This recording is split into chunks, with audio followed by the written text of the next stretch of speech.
చూసుకో. ఎవరితో అయితే దొంగ రివ్యూలు రాయించావో వాళ్ళకి ఫోన్ చేయి. వెంటనే రివ్యూలు మార్చాలని చెప్పు. బ్యాడ్గా ఇచ్చిన రివ్యూలన్నీ డిలీట్ అయిపోవాలని చెప్పు.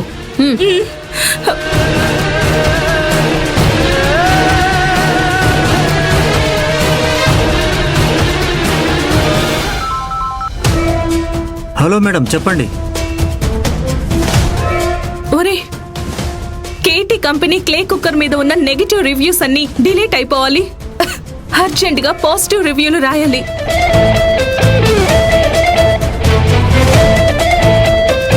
ఏమైంది మేడం? మీరే కదా నెగిటివ్ రివ్యూలు ఇవ్వమన్నారు, మళ్ళీ ఇంతలోనే మాట మారుస్తున్నారు. రే, చెప్పింది చెయ్యరా.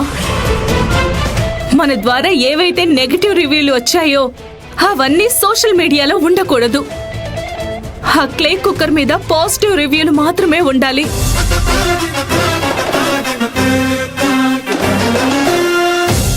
అది మనం చేయకపోయినా ఆల్రెడీ టీవీలోనూ సోషల్ మీడియాలోనూ అదే జరుగుతుంది మేడం.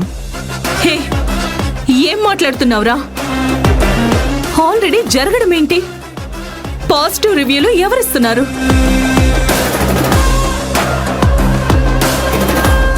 నేచర్ ప్రొడక్ట్స్ని ప్రమోట్ చేసే కొంతమంది క్లే కుక్కర్ గురించి చాలా గొప్పగా చెప్తున్నారు. క్లే కుక్కర్ గురించి చాలా పాజిటివ్ రివ్యూస్ ఇస్తున్నారు. దాంతో జనాల్లో కూడా కాస్త మార్పు వచ్చినట్లు అనిపిస్తుంది మేడం. వాళ్ళంతా శ్రద్ధగా ఆ పని ఎందుకు చేస్తున్నారు? ఏమో మేడం, అదంతా నాకు తెలియదు. కానీ హఠాత్తుగా బాగా పేరున్న ఈ నేచురల్ ప్రొడక్ట్స్ ఇన్ఫ్లుయెన్సర్స్ అందరూ మూకుమ్మడిగా ఒకేసారి బయటకొచ్చారు. క్లే కుక్కర్ గురించి అద్భుతంగా రివ్యూ ఇస్తున్నారు. సరే సరే, మనం బ్యాడ్ గా ఇచ్చిన రివ్యూలు కూడా ఎక్కడ లేకుండా చెయ్యండి. సరే మేడం. నేను నిన్నిక్కడికి తీసుకొచ్చి నేను చేయాలనుకున్న పనులన్నీ ఆపి నువ్వు చేసావు. ఆల్రెడీ క్లే కుక్కర్ మీద పాజిటివ్ రివ్యూస్ నడుస్తున్నాయి. విన్నాను. చూడర్చన, మనం ఒకరిని ఎంతకు కిందకి లాగుదామని చూస్తే మనం కూడా అంతకన్నా కింద స్థాయికి దిగజారిపోతాం. ఎదుట వారికి ఎంత హాని చేద్దామని చూస్తే దానికి తగ్గట్టు మనం కూడా అంతే అవమానం ఎదుర్కొంటాం. ఇంకోసారి మా జీవితాల్లోకి రావడానికి ప్రయత్నించకు. మా కంపెనీని దెబ్బతీయాలనే దురుద్దేశపు పనులు చేయకు. అర్థమైందా?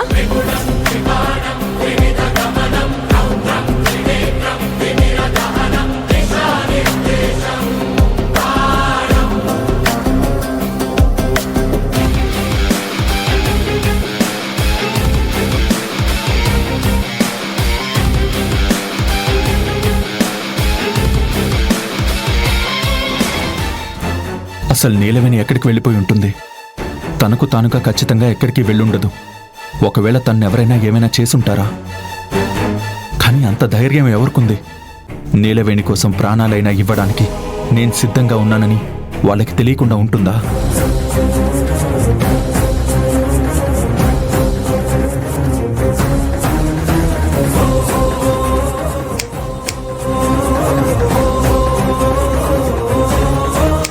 నీలవేణి,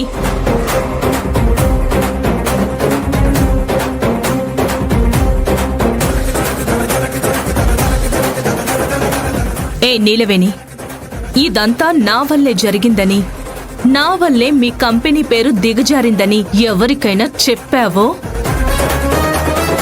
పరిస్థితులు చాలా తారుమారైపోతాయి. మా నాన్న గురించి నీకు తెలియదు. నా మీద మీరు కాన్సంట్రేట్ చేస్తే మా నాన్న మీ మీద కాన్సంట్రేట్ చేయాల్సి వస్తుంది. తారక్ కుటుంబాన్ని నామరూపాలు లేకుండా చేయగలడు. అందువల్ల నన్ను పట్టిద్దామని, నన్ను జైలుకి పంపిద్దామని నీ మనసులో ఉంటే అది ఇక్కడే ఇప్పుడే తుడిచేసి వెళ్ళు. లేకపోతే తర్వాత మా నాన్న ఆ కుటుంబం రూపురేఖలే మార్చేస్తాడు. Mind it.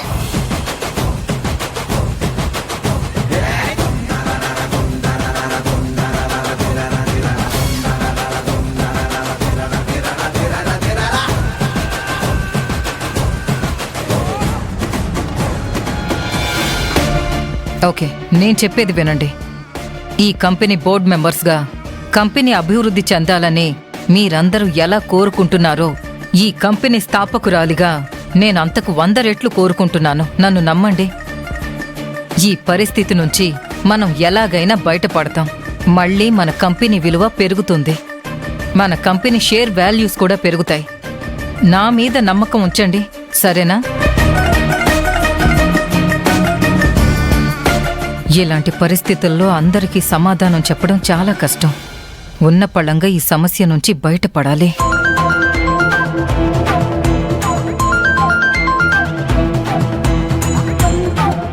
చెప్పండి మోహన్. Good news madam. ఏంటది? సడన్ గా మార్కెట్లో మన కంపెనీ వాల్యూ మొత్తం మారిపోయింది మేడం. What you mean? అసలు నువ్వేం చెప్తున్నావో నాకు అర్థం కావట్లేదు. పడిపోయిన మన షేర్ వాల్యూ ఉన్న పలంగా మళ్ళీ పెరగడం మొదలుపెట్టింది మేడం. క్లే కుక్కర్ నుంచి వచ్చిన నెగిటివ్ రివ్యూస్ ని డామినేట్ చేసే విధంగా పాజిటివ్ రివ్యూస్ వచ్చాయి మేడం.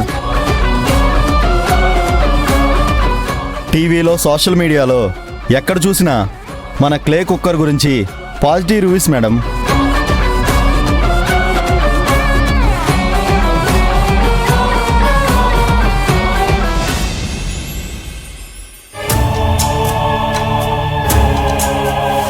నీలవేణి ఎక్కడికి వెళ్ళిందో తెలియటం లేదు.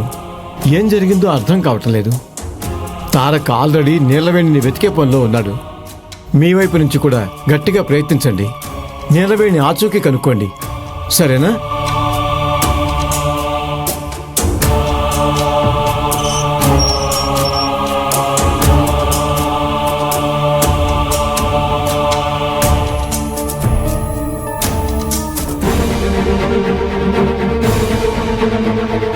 అమ్మా నీలవేణి, వచ్చావా?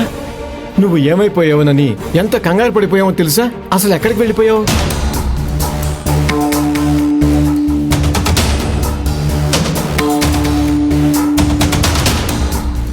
ఎక్కడికి లేదు పెద్దయ్య గారు. పాపం నువ్వు ఏమైపోయావనని తారక్ కింద మీద పడుతున్నాడు. రోడ్డు మీద పడి వెతుకుతున్నాడు. ఉండు, వాడికి ఇప్పుడే ఫోన్ చేసి చెప్తాను.